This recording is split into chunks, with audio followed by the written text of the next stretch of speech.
Ka mbetur edhe 18 ditë nga ndeshja mes Shqipërisë dhe Serbisë, e cila do të luhet në Air Albania. Gjatë këtyre kohëve është folur shumë se i përket stadiumit në Tiranë, biletave dhe historive të tilla, por në krahun e Serbisë ka nisur frika dhe paniku për atë që i pret në kryeqytetin shqiptar. Për këtë arsye, një reagim ka ardhur edhe nga ish trajneri i Crvena Zvezdës, Božović. Ky i fundit ka qetësuar sadopak serbët dhe i ka dhënë atyre një këshill për ta marrë sa më të qetë të munden përballjen me Shqipërinë.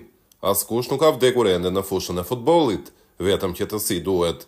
Duhet menduar vetëm për futboll, asgjë tjetër përveç kësaj. E di që nuk do të jetë e lehtë, e di që do të ketë provokime, këtë e dim të gjithë. Besoj se lojtarët tanë do të mendojnë vetëm për futbollin. Fitoria është përgjigjja më e mirë për të gjitha provokimet që do të bëhen, tha ish trajneri i Zvezdës. Ndërkohë në ditën e sotme ka dalë edhe lista e zgjeruar e Serbisë për ndeshjen kundër Shqipërisë. Në të përfshihet edhe sulmuesi kualitativ i Serbisë, Aleksandar Mitrović, që tani është pjesë e Al Hilalit në Arabinë Saudite, atje ku është mundur nga Mario Mitaj, i cili festoi zyrtarisht titullin kampion me Al Ittihadin, pavarësisht përplasjeve që kishte në kohët e fundit me trajnerin e Serbisë për hir të Shqipërisë. Këto konflikte janë shuar dhe sulmuesi do të jetë pjesë e Serbisë në ndeshjen kundër kuqezinjve.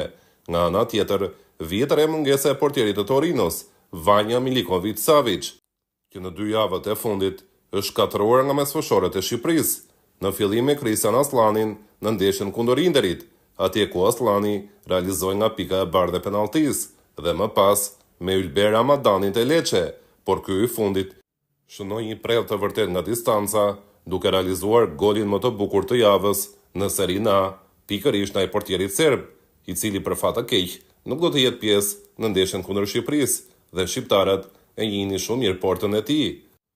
Përpos këtyre, ka edhe një tjetër zhvillim nga Serbia.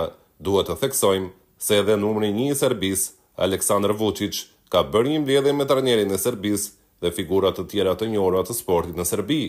Vučić është ndalur edhe të ndeshja që do të zhvillohet në Air Albania, duke i kërkuar ekipit që të dalin vetëm me fitore nga kjo përballje në Tiranë.